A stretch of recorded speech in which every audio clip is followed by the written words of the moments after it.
திரும்பி பார்க்க வைத்த பல எழுத்தாளர்கள், தலைவர்கள் உள்பட பலரது வாழ்விலும் குடும்ப வாழ்க்கை உருக்குலைந்து போயிருக்கிறது. திருமணமான புதிதில் நகைச்சுவை நாடகங்களை எழுதிய ஷேக்ஸ்பியர் மனைவியுடன் கருத்து வேறுபாடு ஏற்பட்ட பிறகு துன்ப நாடகங்களை எழுதியிருக்கிறார். பொருளாதாரத்துக்காக நோபல் பரிசு பெற்ற எழுத்தாளர் மில்டன் மனைவி திருமணமாகி வீட்டுக்கு வந்தபோது இழந்த சொர்க்கம் என்று எழுதியவர் மனைவி இறந்த பிறகு திரும்ப பெற்ற சொர்க்கம் என்று எழுதியிருக்கிறார். மகாகவி பாரதியார் தனது நண்பர்களுடன் பேசிக்கொண்டிருக்கும் போது அவரது மனைவி அருகே வந்து வீட்டில் அரிசி இல்லை என்றாராம். இப்படி சபை நடுவில் வந்து மானத்தை வாங்கிவிட்டாளே என்று பாரதி மனைவியை கடிந்து கொள்ளவில்லை. மாறாக லேசான புன்னகையோடு அவரை பார்த்ததும் மனைவி எதுவும் பேசாமல் வீட்டுக்குள் போய்விட்டார். நண்பர்கள் சென்ற பிறகு மனைவியை அழைத்து, நண்பர்களுடன் பேசிக்கொண்டிருக்கும் போது இவளெல்லாம் பேசக்கூடாது, இங்கிதத்தோடு பேசணும் என்று அமைதியாக சொன்னாராம். அவரும் அன்பாக சரி என்றாராம்.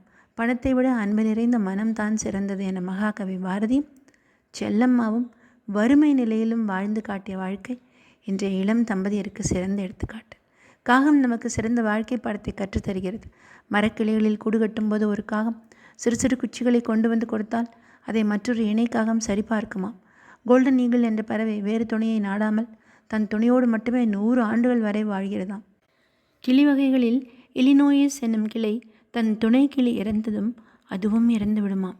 பறவைகள் கூட ஒன்றுக்கொன்று விட்டு கொடுத்து வானில் மகிழ்ச்சியுடன் வட்டமடிக்கின்றன.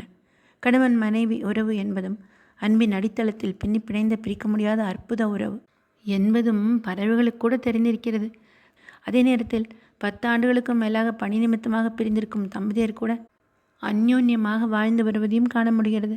கணவர் பார்வையற்றவர் என்று தெரிந்தும் அவர் பார்க்காத உலகத்தை நான் ஏன் காண வேண்டும் என்று கண்களை கருப்பு துணியால் கட்டிக்கொண்டு கடைசி வரை வாழ்ந்தவர் திருதராஷ்டிரன் மனைவி காந்தாரி. மேல் சட்டையாக இருக்கும் என் உடல் தான் மரணமடையும், நீ என்னைத்தான் மணந்தாய், என் மேல் சட்டையை மணக்கவில்லை என்றாராம் ராமகிருஷ்ண பரமஹம்சர். சுருக்கமாக சொன்னால் கணவன் மனைவி உறவு என்பது பணத்தால் நிச்சயிக்கப்படுவதில்லை, மனத்தால் நிச்சயிக்கப்பட்டு பின்னி பிணைந்து இரு உடலாய் ஒரே உயிராய் மாறிவிடுகிறது என்பதே உண்மை. இல்லாமையிலும் இனிய வாழ்க்கை அமைய சரியான புரிதலும் விட்டு கொடுத்தலுமே கணவனும் மனைவியும் கற்க வேண்டிய முதல் பாடம்.